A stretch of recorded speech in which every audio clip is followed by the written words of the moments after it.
interaction with you is being live streamed on all the social media platforms of UGC. A recording of this interaction will be available on the social media platforms of UGC. Friends, today we have called you for this interaction to make a very important announcement as part of the implementation of national education policy. You are aware that during last several months, using the national education policy as a roadmap, University Grants Commission has initiated a number of measures for the internationalization of higher education system in India.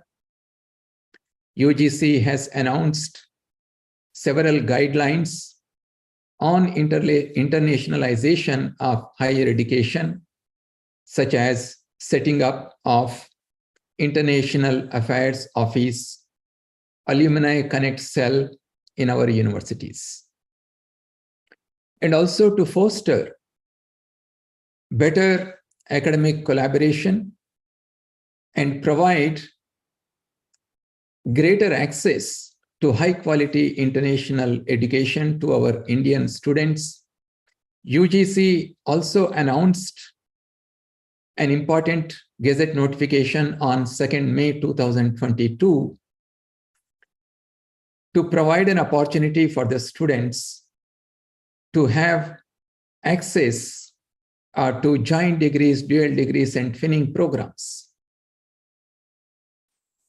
Many Indian universities are already in touch with the foreign universities. They are in the process of signing the MOUs for providing the twinning, joint degree, and dual degree opportunities to our Indian students.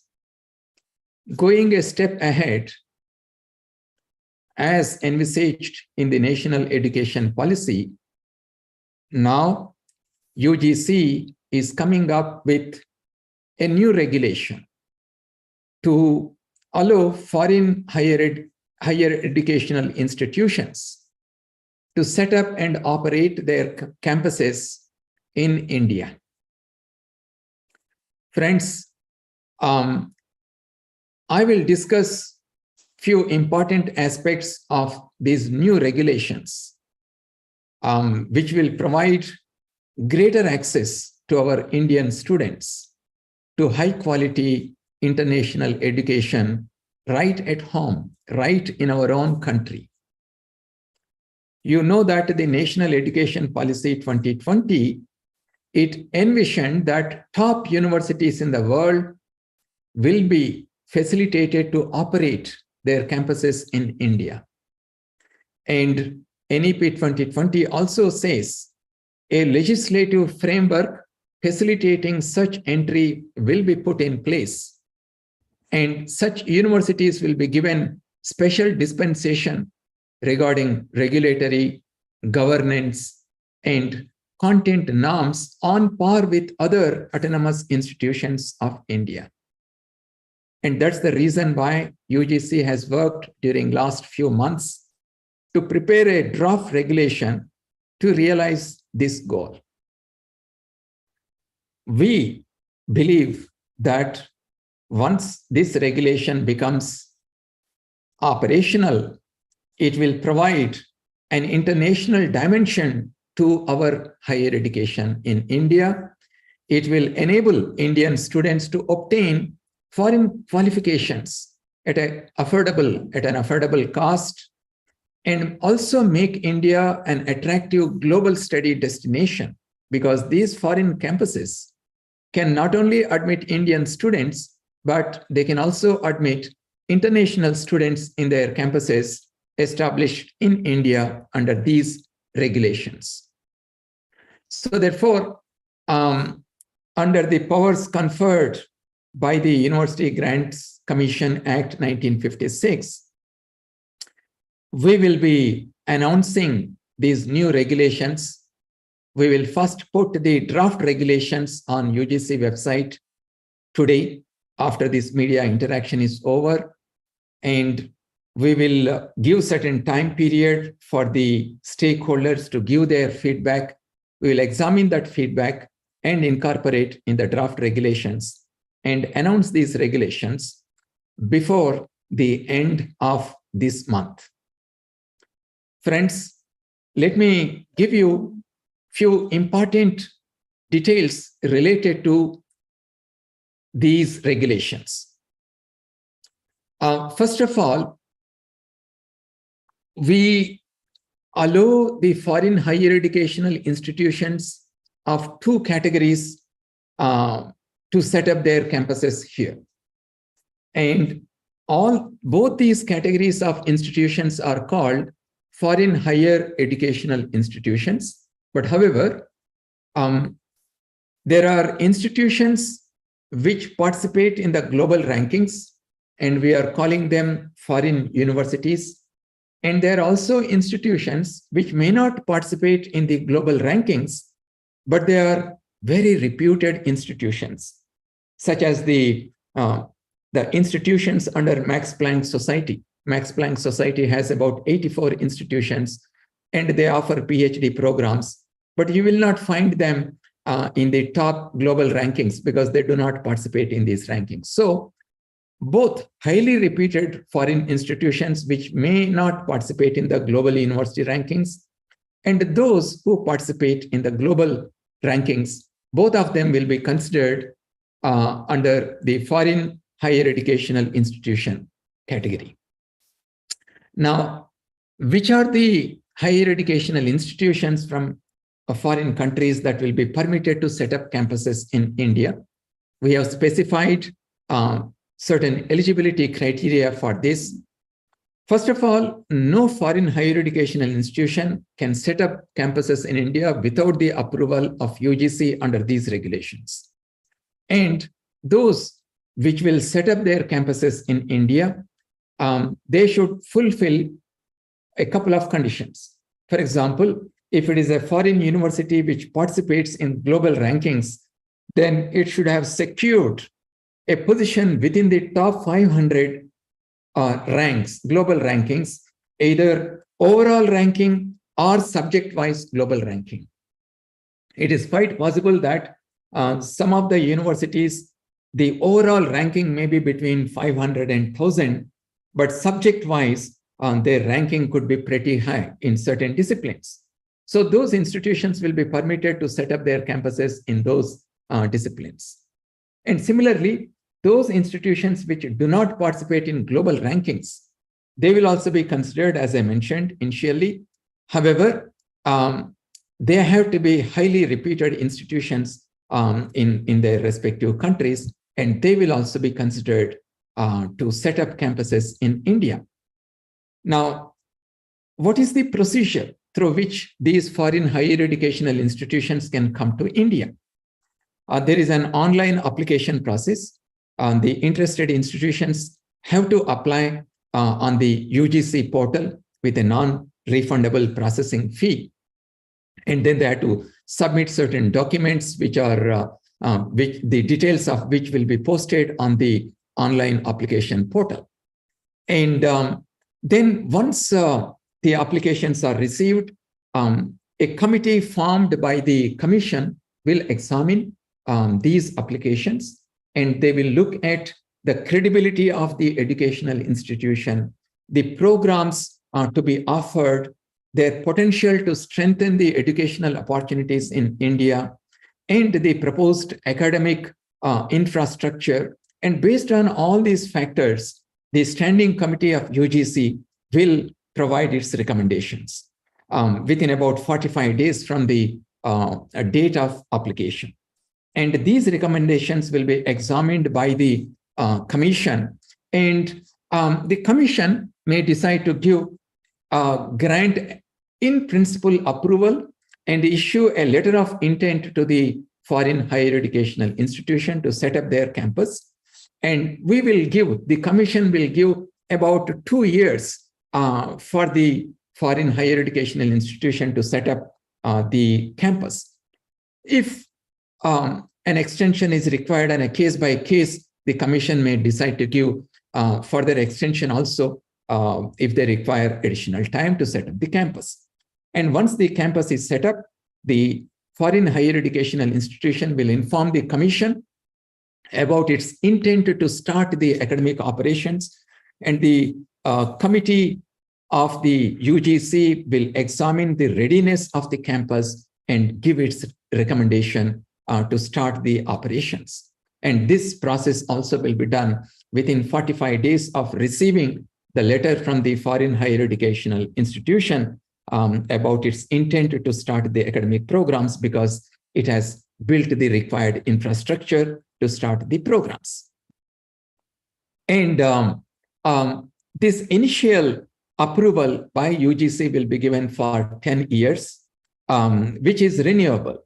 And in the 9th year, 1 year before the 10 years duration, the foreign higher educational institution can again apply to UGC for the renewal of a permission to continue its operations, and a due process will be followed, and an additional 10 years of extension will be given, and the foreign higher educational institution can continue to get the extension provided its operations are satisfactory and beneficial for promoting the quality of international higher education in India.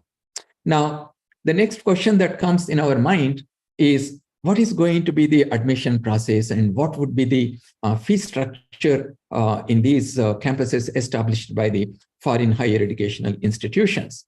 Friends, the UGC regulations will permit the foreign higher educational institutions to evolve their own admission process. And they can decide their own criteria to admit both the Indian students as well as the international students in their campuses in India. And the campuses will also have the freedom to decide their own fee structure. But however, the regulations specify that this fee structure should be transparent, it should be announced on their website, and it should be reasonable. Just as in many top international universities, they give need-based scholarships. The regulations are also saying that based on an evaluation process, the foreign higher educational institutions can give full or partial need-based scholarships to the students from their endowments, funds, alumni donations, tuition revenues, and any other resources the campus may have. And then, how do they appoint their faculty members and the staff to manage the campus? Again, the regulations are specifying that the foreign higher educational institution shall have the autonomy to recruit faculty members either from India, from abroad, and staff from India or abroad as per the recruitment norms of the foreign higher educational institution. It may also decide on the qualifications, the salary structure, and other conditions of service for appointing the faculty and staff in their institutions. And we also are saying in our regulations that the campus established by the foreign higher educational institution shall ensure that the foreign faculty appointed to teach at the Indian campus shall stay at the campus in India for a reasonable period. It's not that they will come for a week or two and then go back. They should be here for a reasonable time. When we say reasonable time, it could be a semester or two. And then there could be a rotation of these faculty members as decided by the policy of the campus. There are also certain general conditions these foreign university campuses have to follow. They should ensure that the quality of education imparted in its Indian campus is at par with that of the main campus in the country of origin. And one important thing that you have to keep in your mind is that the programs offered under these regulations by the Indian campus of the foreign higher educational institution, they cannot allow these programs in online ODL mode. All the programs offered by these campuses have to be necessarily in the physical mode. And the qualifications awarded to the students in the Indian campus shall be recognized, and they will be treated as equivalent to the corresponding qualifications awarded by the foreign higher educational institutions in the main campus located in the country of origin.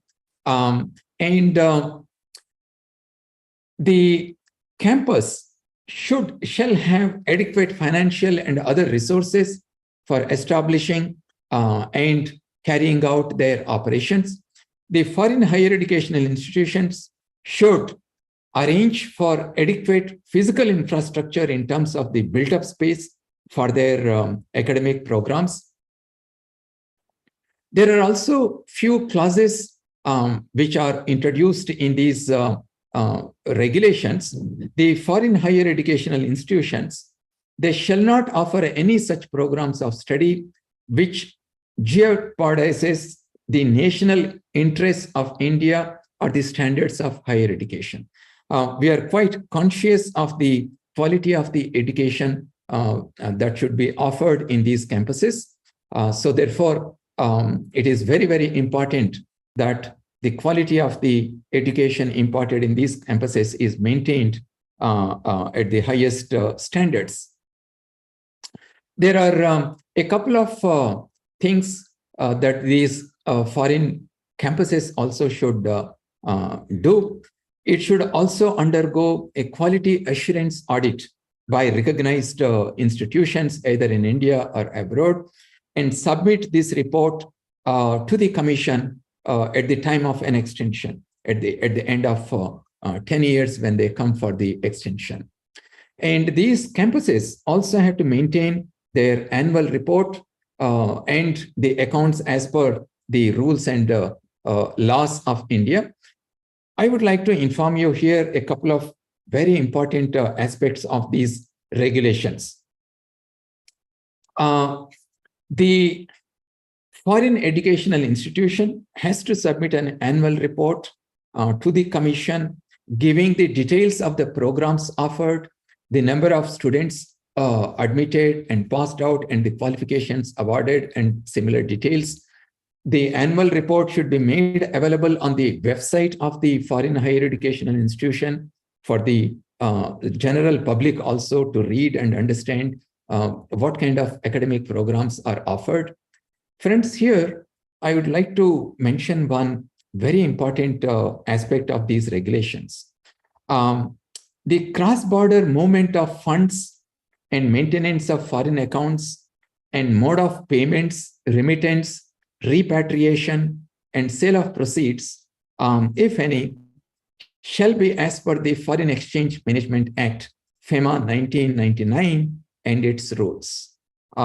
This has been an area on which there have been some debates, but now it is very, very clear in these regulations that the campus established by the foreign higher educational institution can repatriate the funds generated by the campus.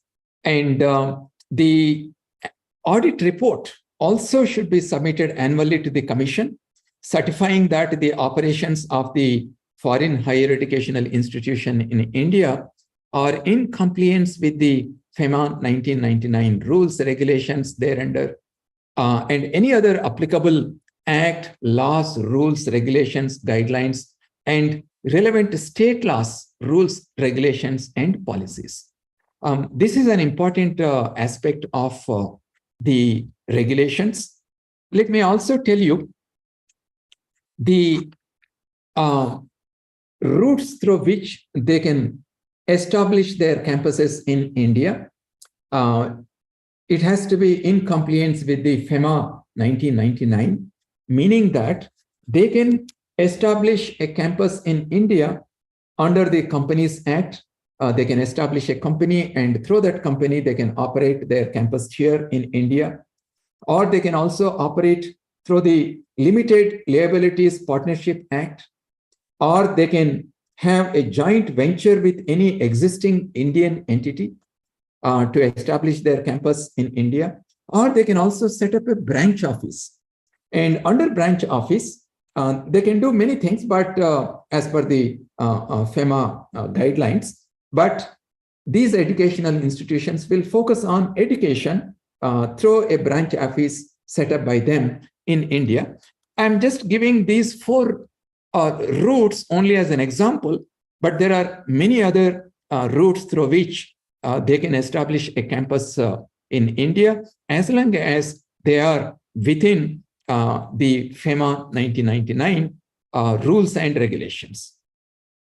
Now, how do we safeguard the interests of our students who are admitted in these campuses? So our regulations are very clear. They say that the foreign higher educational institution shall not discontinue any course or program or close the campus without the Commission's prior approval.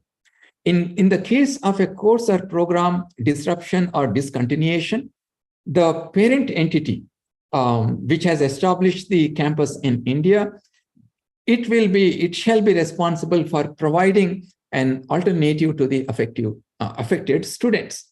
The foreign higher educational institution shall also have a mechanism to address students' grievances. In case those grievances are not addressed, the students can appeal to the Commission to redress their grievances. Friends, as I said, quality of education offered by these campuses of the foreign higher educational institutions is our top priority. Therefore, the Commission shall have the right to inspect the campus and its operations at all times to ascertain the infrastructure, the academic programs, and the overall quality and suitability of the campus in India. In case there are any violations of the clauses of these regulations, there are certain consequences that are mentioned in the regulation. For example, the Commission shall impose a penalty or suspend or withdraw the approval at any time in case the campus of the foreign higher educational institution fails to adhere or violates these regulations.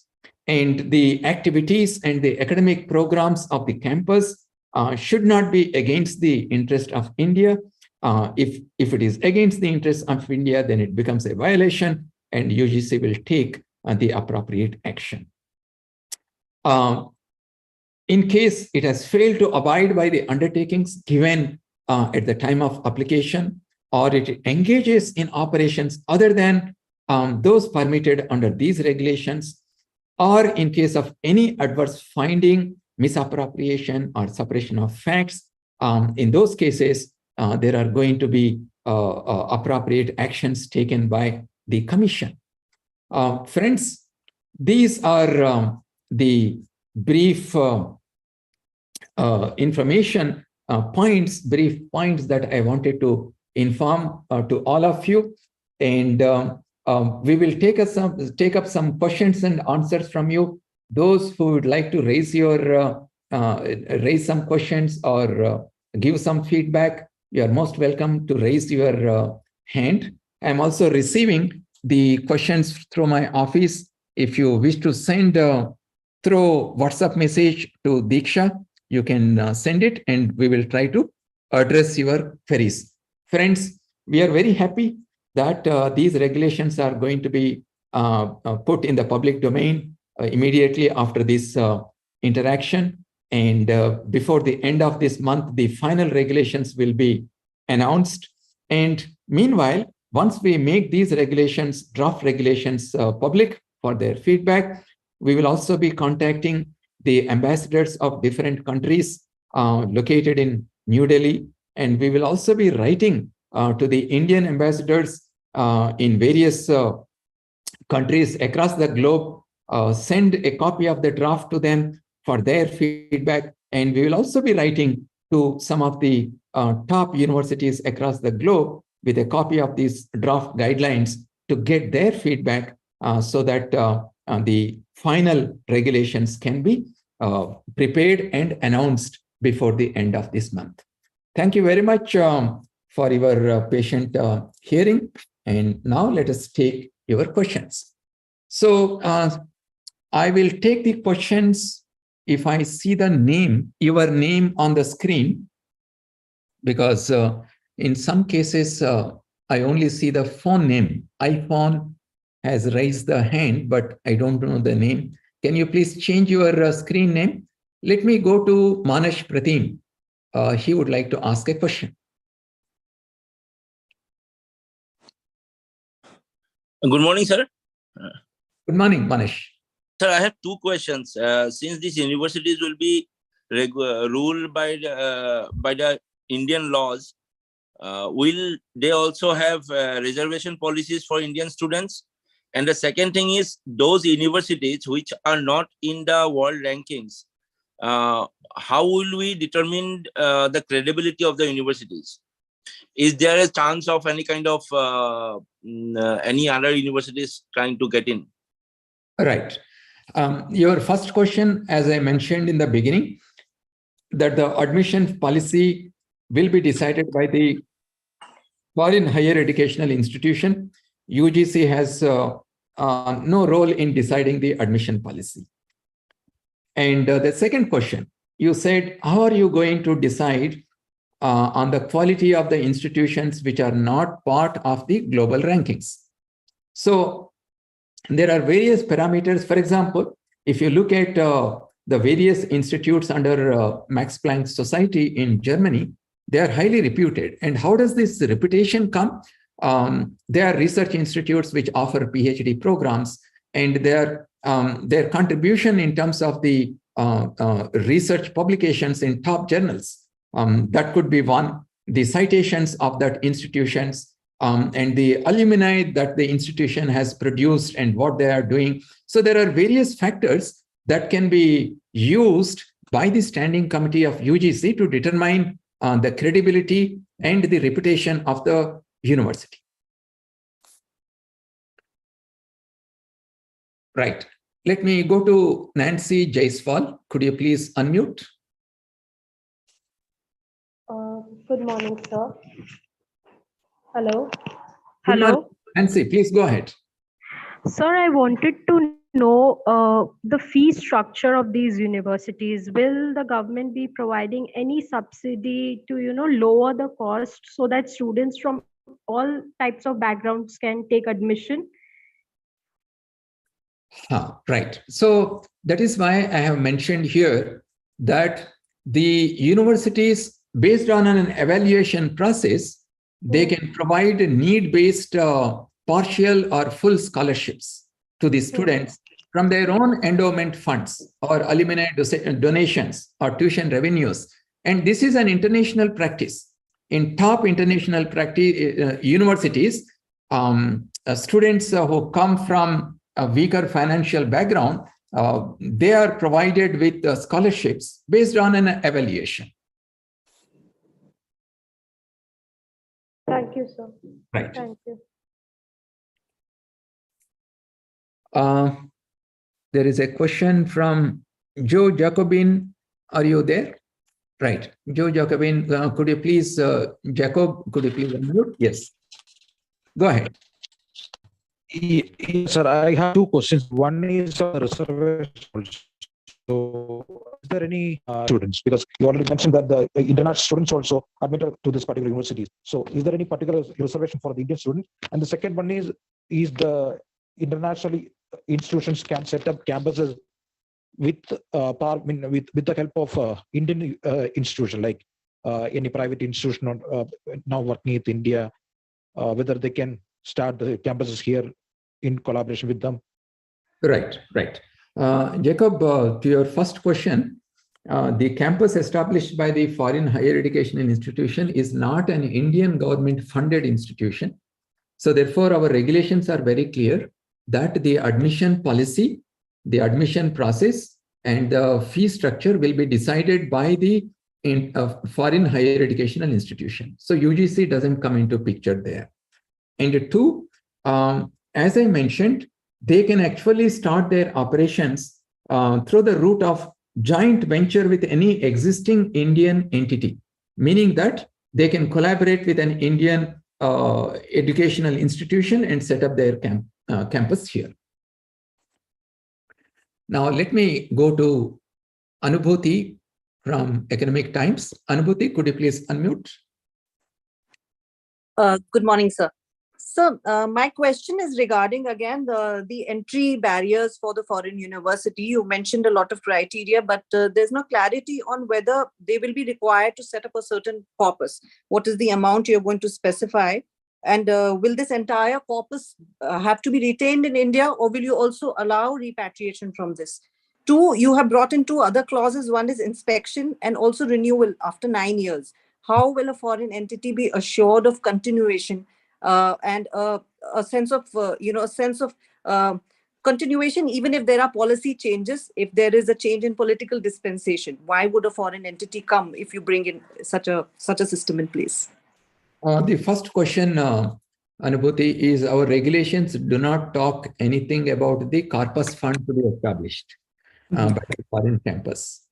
And two, if they generate any revenue through tuition fees or any other means, our regulation is very clear that under FEMA 1999, they can do the repatriation of the funds generated in India, because they will be establishing their campus first by, through the Companies Act, by establishing a company, and through that they will operate, or they can use the Limited Liabilities Partnership Act and they can operate, they can have joint venture, or they can set up a branch office. So therefore, repatriation is allowed under these regulations. Right, sir. So my second question was on how will you ensure policy stability for this institute? There is a change of government, and 9 years down the line, if you do an inspection and suddenly there is a change of thought process, how will it be assured that the university can continue? How will you insulate it? First of all, Anubhuti, you know that UGC Act 1956, and since then the Act has remained. It hasn't really changed. Right. And under NEP 2020, there are a couple of things that we are focusing, that is, provide as much autonomy to the institutions as possible, and also ensure that the quality of education is of certain standards. So therefore, there is going to be no interference at all from UGC point of view in the operations of the campus set up by the foreign higher education institution, other than ensuring that the quality in terms of the academic programs and infrastructure that is available in the campus. So that is why the regulation says that the UGC has the right to inspect the facilities and the academic programs. And you see, as time passes, many things change. And I cannot predict what will happen, after 20 years, 30 years. But my belief is that India has become very progressive now. India is open to many new ideas. And this is one of the new idea under national education policy that we plan to implement. And it's going to really transform and provide greater opportunities to our Indian students to access high quality international education. So if I could just add on one more issue to it, is the issue of a valid point is on national interest, which you've mentioned, that they should not work against national interest. But it is a very broad, ambivalent term. It can be very broadly read. Many would argue this could, sometimes be used adversely against an institute or be open to misuse. So how will we again ensure that will you set in parameters to determine that? How will we define that part? Well, I think let's not read too much into that. There are going to be very exceptional cases where there could be issues related to national interest. And in case any action is taken by UGC because certain things are against national interest, and if the aggrieved party thinks that that's not right, we have a well-established judicial system in our country. So therefore, I don't think there is any problem with regard to that clause. Right, sir. Thank you so much. So let's go to Anand. Kate, could you please unmute? Am I audible? Yes, you are audible. Sir, my question is that last year in the budget, it was announced that foreign universities will be allowed to establish in Gift City. So, I mean, will they be setting up their campuses in Gift City only, or somewhere else also? I mean, if there is a preferred destination, like some other state want some foreign university to set up their campus. Anand, your question is very pertinent. These UGC regulations are for encouraging foreign higher educational institutions to set up their campuses across the country. And if they want to set up within the gift city, there are separate gift city regulations available already. But these regulations are for the rest of the country. In any state they would like to establish these campuses, these regulations permit. Right.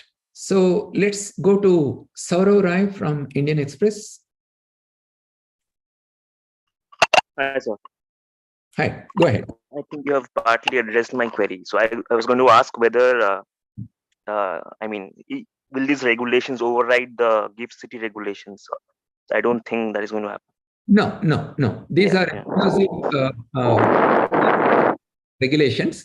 The gift city regulations are applicable only within the gift city, whereas the UGC regulations are applied across the country minus the gift city.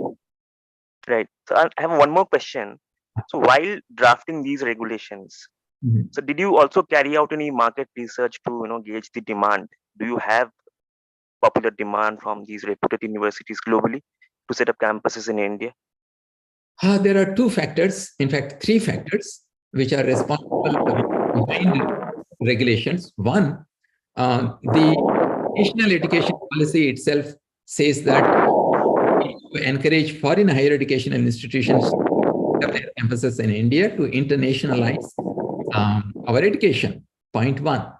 And point two, this year alone, in 2000, nearly 4.5 lakh Indian students have gone abroad. And that is leading to close to about 28 to 30 billion US dollars of outflow of our funds. Right? So that's another reason.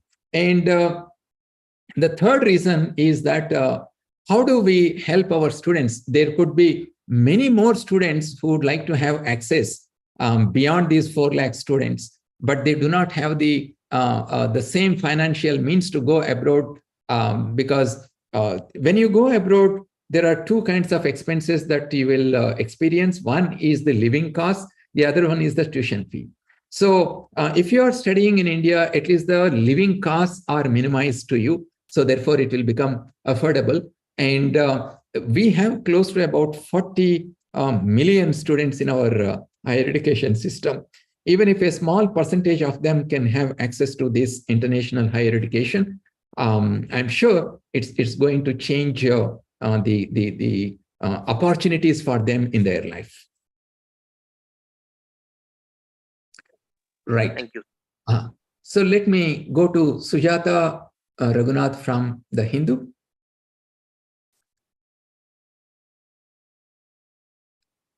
Sujata, could you? Yes. Yeah. Good morning, sir. Thank you very much for taking my question. I have this. You see, our state has so far maintained that it will not accept the National Education Policy 2020. But what happens in case any of our state universities wants a foreign institution to set up a campus? Would it be allowed? How do you expect this to pan out? Absolutely. A foreign higher educational institution can collaborate with any Indian entity.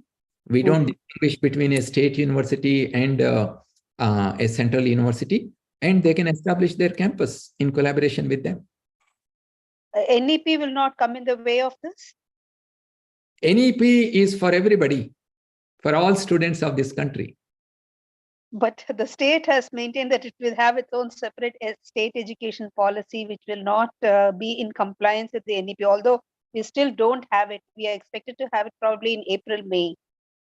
So, Sujata, yeah. let me just inform you that the UGC regulations are applicable to all the universities in the country. Okay. And once these and Supreme Court has very clearly mentioned in several of its judgments that the UGC regulations are applicable. And if any state government wants to collaborate with a foreign higher educational institution to set up a campus and provide high quality education in their state, they are most welcome to use these regulations. Thank you, sir. Thank you very much. Let me go to Bhujender. Could you please unmute yourself?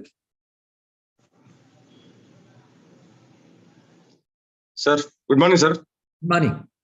Sir, I have two questions, sir. One is about some foreign universities taking admissions in a year two times. One January and some August or something. Right. Are you allowing these universities for taking this type of admissions? You are right. Most foreign universities, they admit two times. And we said that the admission policy will be decided by the foreign higher educational institution. And if they want to take two times, it is perfectly all right. Sir, one more question, sir. That some universities in the foreign countries are providing part-time jobs for the students. This facilities, it is available. It's going to available in India. Absolutely. If the foreign higher educational institution decides to implement the same policies that they have in terms of employing the students on some research projects so that they can get some financial support, it is entirely up to the foreign higher educational institutions to implement those policies to help the students in their campuses. Sir, one last question, sir. Sir, India is some socially, we have some religion and different castes. We have the reservation system in this country and fees reimbursement facilities for the backward people. Recently, we are in India implementing EWS reservations also is implementing in this country. The foreign universities can any provision is available for this type of benefit or for the students, for backward area students? Absolutely. Many foreign higher educational institutions also give partial or full scholarships based on the need of the student. So such a facility will be available as per our regulations in these campuses also. These conditions are incorporated in this policy, sir, in our policy? Yes, I have read out during my discussion with you that I will just read it out once more for clarification. So based on an evaluation process, full or partial need-based scholarships may be provided by the foreign higher educational institution from funds such as endowment funds, alumni donations, tuition revenues, and other sources. And many universities do provide such scholarships. Okay. Thank you, sir. So let me now go to Kritika from the print. Kritika. Hello, sir. Good morning. Good morning. Sir, I would like to go back to a previous question that I assume Saurav asked about the kind of market research that you all did before arriving at these, before coming up with an idea. Also, it is a part of NEP, of course, but the kind of interest that's there for to set up campuses in India. Would you be able to give us any names of prominent institutions that have shown interest, or any numbers that you could share with us that this is the number of institutions that have already shown interest? For example, you mentioned institutes with the Maxwell Foundation some time back. Are there any similar and prominent names that you could give us? Kritika, UGC is not any a company which will do market survey for its products. UGC is working to provide high quality education to our students. And some numbers are indicative, Kritika. For example, as I mentioned, nearly 4.5 lakh Indian students have gone abroad for higher education. That itself is an indication that there's a huge demand for international education within our country. So therefore, can we then ask these FHEIs to establish their campuses here so that our students do not have to travel to faraway places and get access to higher education in India itself, international higher education? That's point one. Right? So what else is required? These numbers are, a good indication. Okay. Right. All right, sir. Thank you so much. Okay. Right. Radhika, could you please unmute yourself? Hi, good morning, sir. My question is about other domestic laws that are mandatory for HEIs here, like anti-ragging, sexual harassment, and all laws that are in their protection of SC/ST communities. Will they be applicable on these foreign universities? They had to operate under all the state and government laws, criminal laws. All those laws will be applicable. Right. And you said that foreign universities will be allowed to repatriate profits. Under these circumstances, there can be issues related to fee affordability. How will UGC ensure affordability in terms of fees for students in this case? Right. UGC will not play any role in deciding the fee structure of these institutions. They will have their own policies. But in any case, if the fee structure is too high, they may not be able to attract too many students.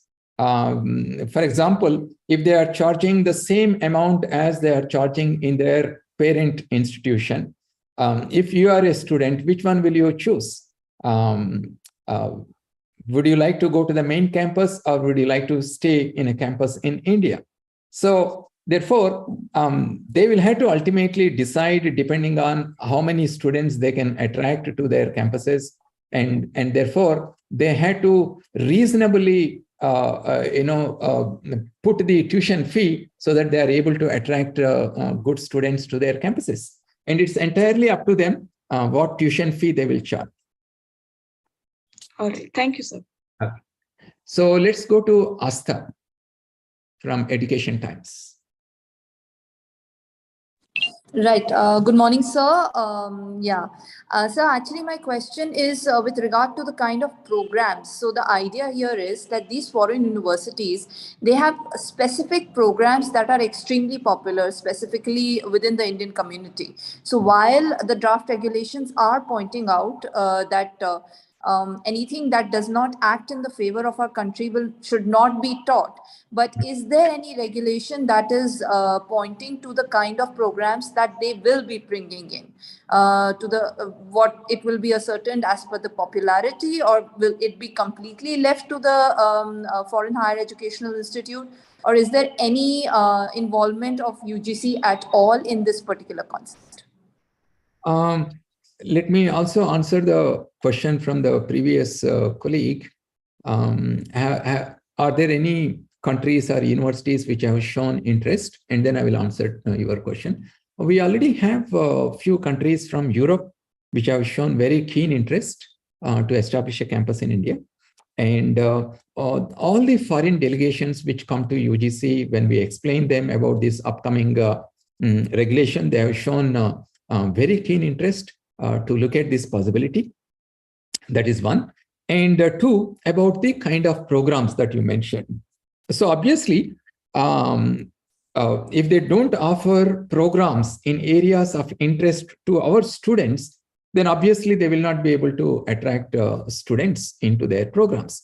So it is up to the universities to decide which programs they would like to offer here. But my guess is that they are going to be in many disciplines.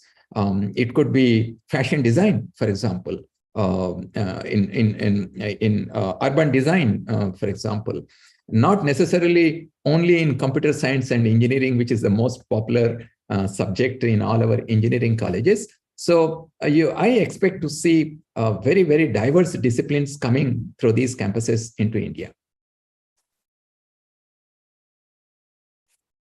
Okay. Right. Now, let me see in the chat box. are there.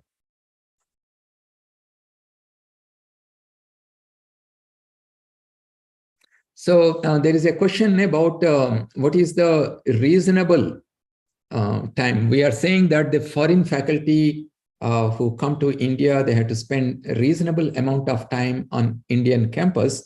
What we mean is that they don't come as visiting faculty for a week or two and then go back. They have to be regular faculty. They have to stay here for a reasonable amount of time. They should not leave in the middle of the semester, stay for a semester, 2 semesters, few years. That is what we mean by a reasonable time. Can you name a few countries from the Europe who have expressed interest? Well, at this time, I don't want to mention the names of those countries, but be assured that some top institutions from these countries in Europe, they have shown keen interest to establish the campus in India. So the draft guidelines are going to be put up before 1 o'clock on the UGC website. Please do visit and download a copy of these draft guidelines. And if you have any inputs, you please provide.